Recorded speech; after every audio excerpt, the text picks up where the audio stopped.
Previously on Balls. And now we're joined on the phone by Louis Oosthuizen. PGA clap for Louis. Yes, Louis. You haven't had Thanks, everyone. At least he'll identify. You warrant a PGA clap. He'll identify with a PGA clap. Yes. How's it going, bud? Good, and you? Yeah, very, very good. Thanks. Geez, what a year you had last year, and what a way to start the year this year. Can't get any better. Yeah, no, I don't know what it is about having a good Christmas in South Africa, because the first one I play seems like I win it. I've done the last two Africa Opens, and now this one. Yeah, well, So, yeah, it's good. It's long fun. may it continue. Yeah, I hope so. Are you up to number 4 in the world now as well, with that win in the Volvo Yes. as well? So jump another Yeah. spot in the rankings, which is pretty good. You must have felt you were due, though. Yeah, it's, I mean, I had a great end of the season last year, and then lost in that playoff at Singapore, and then I left myself with a bit of work after Saturday's round. Just didn't feel comfortable at all on the course, and then came out Sunday and felt pretty good the whole way around. Another one to add to it, I don't know if you know or do know, but you've also been nominated as the best shot of the year on the European Tour. Yeah, I've actually heard that last week. They told me up there in Durban, and yeah, that's quite, it's something special, and I was, very privileged to get that, and it's just, I think to be voted that shot was, quite amazing for me. Yeah. Funny enough, though, on the PGA Tour, I think it was Bubba's shot that just sneaked yours out there. Yeah, I don't want to talk about that shot. I still can't believe he left it that side of the pin. Still, I mean, I cannot believe it. I don't know how that happened, but anyway, that's long ancient history. Off to a great start for the year. And now, what are your travels next? Now, for the next few weeks. Yeah, I'm at home at the moment. I'm on the farm for this week, and then flying Sunday out to Qatar.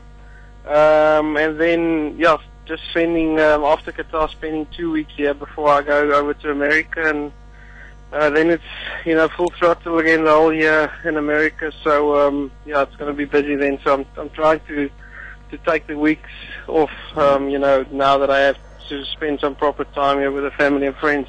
And have Volvo dropped off the digger yet? I just spoke to the guy about an hour ago, and I think it's happening tomorrow. So Oh, good. don't try and call me tomorrow. I'm going to be on the digger. Lovely. What are you going to dig? I'll find the hole to dig. Maybe a few bunkers as well. There we go. He'll be the only golfer in the history of his career that will equip his entire farm just through winnings. That was. I mean, the funny thing about the whole thing, I put my manager up to organizing a good deal because I wanted to purchase one. And then I got to the first tee on Friday, and Per Eriksson from Volvo said, the team event, if you win the team event, you win a V40, but he knows I want the digger, so he'll swap it for me. There we go. And then after the round, we won the amateur thing, and he looked at me, he says, well, I'm a man of my word, you've got your digger, so saved me a bit of cash. That's awesome. There we go. What else do you still need? No, if I buy anything else, my wife is not going to be very happy, so I think I've got everything I want. Some good irrigation. Have you got that? Yeah, no, I've got a bit here, so I'm all good now. All right, sorted. Now, what are the goals that you? I mean, there's always in golf. There's always room to improve, but even after a year you've had, what goals have you set yourself this year? Yeah, it's I always want to set the bar a little bit so that I can try and get to a better spot in the world ranking. So. Rory is quite far ahead at number 1, but I feel number 2 is a good place for me to try and get to. And if I can get to number 2 by the end of the year, I'll be very happy. And hopefully I can just try and get the gap between me and Rory a bit less, and then we'll take it from there. All right, cool. One of the things, speaking of Rory, by the way, I believe I found out a few days ago or about a week ago that this year every tournament he plays he's going to be carrying on his bag a different charity as branding his brand. I think he's doing a 6-tournament thing where he's got 6 different bags for some different charities.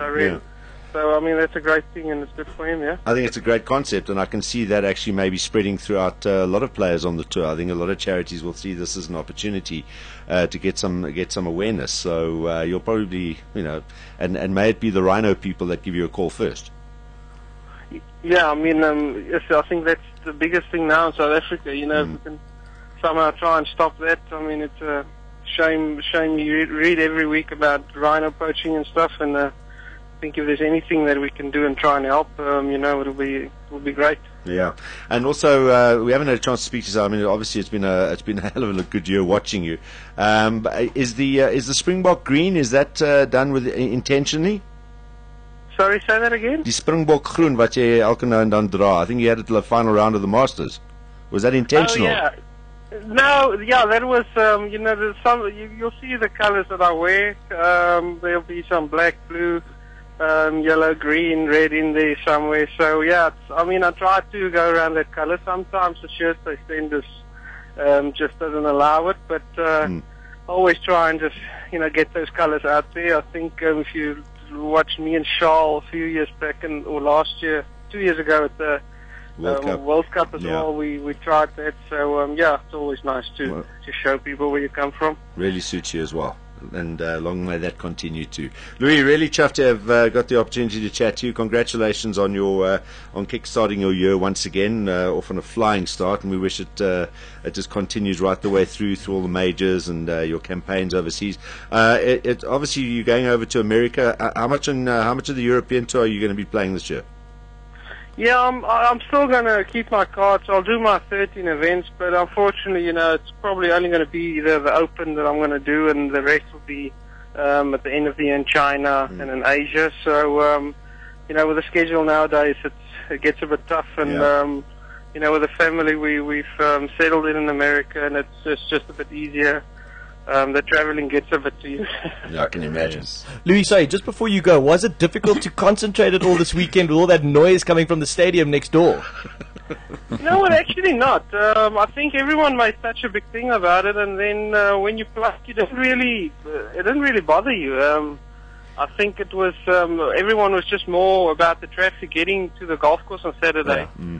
And they did such a good job. It was actually faster than any other day to get to the golf course. The Volvo cars, they had a special lane from around the stadiums, and the police did a great job, and it was done really well. Now, the reason why I ask is because it was so loud on the TV. Obviously, the microphones are very sensitive, so they pick it up. So it just seemed like it was obviously right on top of you, which it was, but it was so loud.